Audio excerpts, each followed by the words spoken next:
عليكم السلام.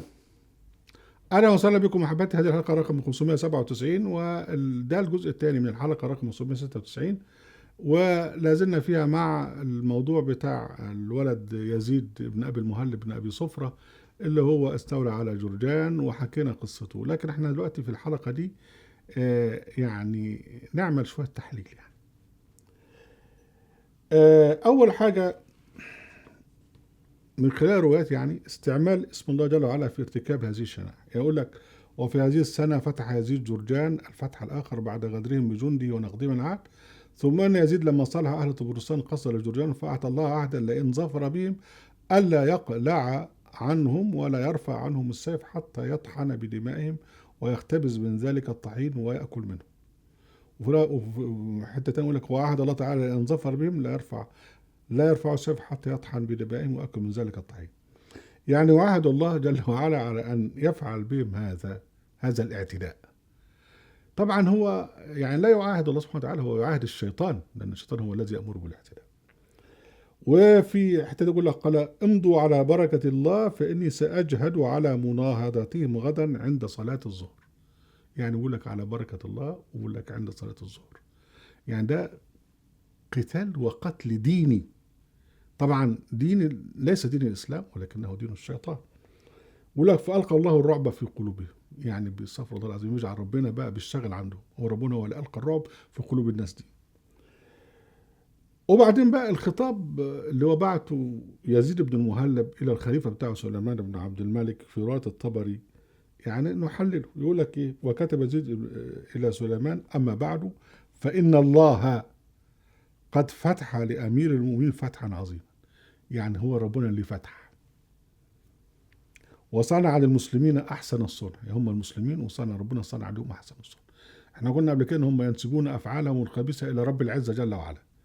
الله سبحانه وتعالى لا يريد ظلما للعالمين، لكن هم يفعلون الظلم وينسبونها الى الله جل وعلا. بيقول لك: فربنا الحمد على نعمه واحسانه اظهر في خلافه امير المؤمنين على جرجان وطبرستان الى اخره. نقول بسرعه التحليل للخطاب ده. بيقول لك: ينسب الفتح لرب العزه جل وعلا، يقول بان الله قد فتح المؤمنين فتحا عظيما وصنع للمسلمين احسن الصنع، فربنا الحمد على نعمه واحسانه. بيقول لك: حتى فتح الله ذلك لامير المؤمنين كرامه من الله له وزياده في نعمه عليه. يعني ينسب ده كله لربنا سبحانه وتعالى الذي لا يريد ظلم للعالمين. وبعدين يجعل الخلفاء الفاسقين هم خلفاء الله. يقول لك ايه: وأعيا الفاروق عمر بن الخطاب وعثمان بن عفان ومن بعدهما من خلفاء الله. يعني كان زمان يقول لك خليفة رسول الله، لا ده يقول خلفاء الله. ما هو بقى عمل ربنا سبحانه وتعالى استغفر الله العظيم بيشتغل عندهم. فدول بقى اللي هم بيخلفوا ربنا في ان هم يعملوا كله عايزين. يقول لك ربنا هو اللي عايز كده. وبعدين يجعل المال السحت من رب العزة جل وعلا. يقول لك وقد صار عندي من خمس ما أفاء الله على المسلمين مش عارف ايه لك 6000 ألف. احنا قلنا قبل كده، يعني ذكرنا قبل كده ان الفيء هو الذي يأتي بدون قتال كما جاء في سورة الحشر. لكن دول كانوا يقاتلون من لم يعتدي عليهم ويسلبونه. يقول لك ده الفيء اللي جاب ومن عند ربنا. وبعدين الصلاة الشيطانية نذكر بها. قال يزيد للرجل الذي نام ما تتصل اليهم، قال عند العصر ما بين الصلاتين، وقال امضوا على بركة الله فاني ساجهد على مناضلهم غدا عند صلاة الظهر. ويقول لك: وامر يزيد الناس حين زالت الشمس فصلوا فجمعوا بين الصلاتين. وبعدين التكبير يقول لك: الله اكبر عند الهجوم، فاذا كانوا صاروا كبروا كبروا وقصوا الباب فسجدوا قد نطوا للناس.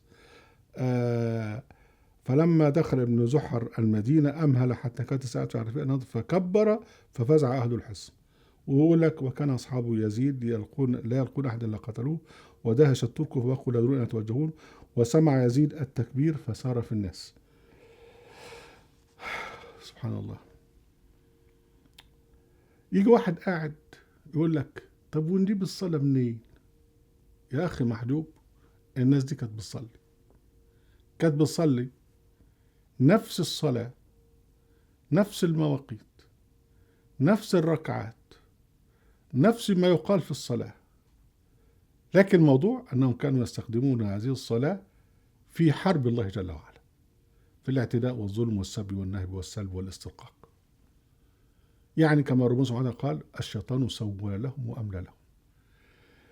هذه الصلاة الشيطانية هي التي لا تزال موجودة حتى الآن، لأنهم حافظوا على تأديتها.